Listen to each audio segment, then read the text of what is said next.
In this tutorial, I'm going to show you how to construct a 95% confidence interval using Bootstrap for a sample mean. And specifically, we're going to be using the plugin method to construct the 95% Bootstrap confidence interval. Now, I've already loaded in the Mosaic package and the ggplot package, as well as the ACS, or survey data, which stands for the American Community Survey. It's actually a random sample from the random sample, just to keep things a little bit more manageable. And so we see that we have our ACS data set here, and we have a couple columns, and today what we're going to be looking at is the average age. And so we want to look at this age column and notice how the capitalization is involved. And the average age might be interesting because it impacts certainly Social Security drawdowns and the load on the health insurance industry. Specifically, you can think about Medicare and Medicaid. And so it might be interesting to understand the average age of the United States population. You could also look at the median, but we'll look at the sample mean for now, and the population mean. And so what we want to do is calculate the average age for our data set, and so that's what this code in line 15 does. So we run this, and we see that we get a sample mean of about 40 years old. Now remember how this mean function works. It's the mean function found in the Mosaic package, and so that functionality uses the function mean, and then this tilde pulls off the age column from the data set ACS. So you can fill in the pieces as necessary as you change your data sets. Now in order to use the Bootstrap, what we need to do is resample the rows of our data set in order to get new ages sampled from the original sample.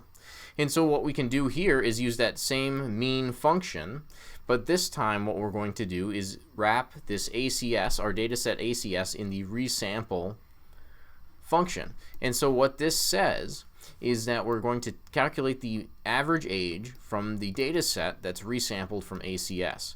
And what resample does is, as I said, sample with replacement from the rows of our original data set. And so if we run this, we're not going to get exactly what we had in our original sample. We now see an average age of about 40.3. And if we were to run this a couple times, what you're going to see is that the average age jumps around a little bit. And that's because, again, we're getting a different random resample from our original sample.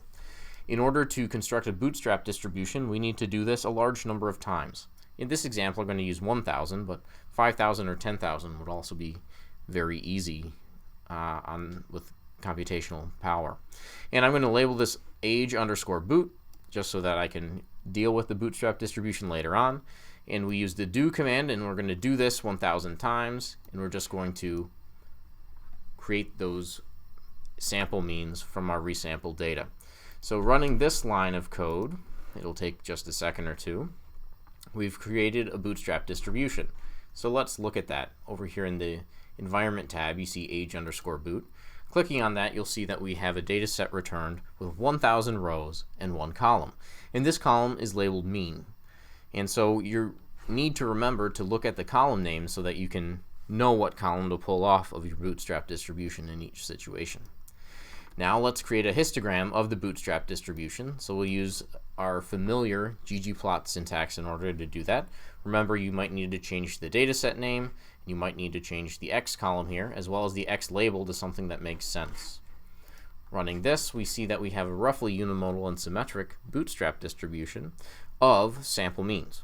And so now we're ready to create a Bootstrap confidence interval. And in order to do that, using the plugin method, we need to calculate the standard error.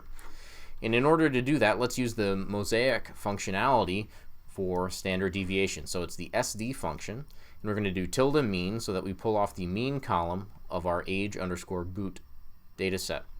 If you just run that without storing it, it'll calculate the standard deviation of the Bootstrap distribution, which is also called the Bootstrap standard error. But we'd like to save that to simplify our calculations later on. So I'm going to store that as the SE object so that we can just use R as a calculator. Now, in order to construct a 95% confidence interval, all we need to do is take our statistic and add and subtract 2 times the standard error, which is exactly what we have. And we can do this quite quickly in R.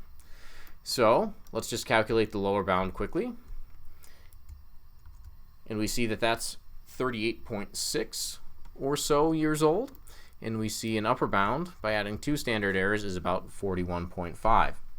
And so what we have now is a 95% confidence interval, and a way to interpret this would be that we're 95% confident that the average age of citizens of the United States is between 38.6 years old and 40.5 years old. Now, this is how you can calculate a 95% confidence interval using the plug-in method for the population mean.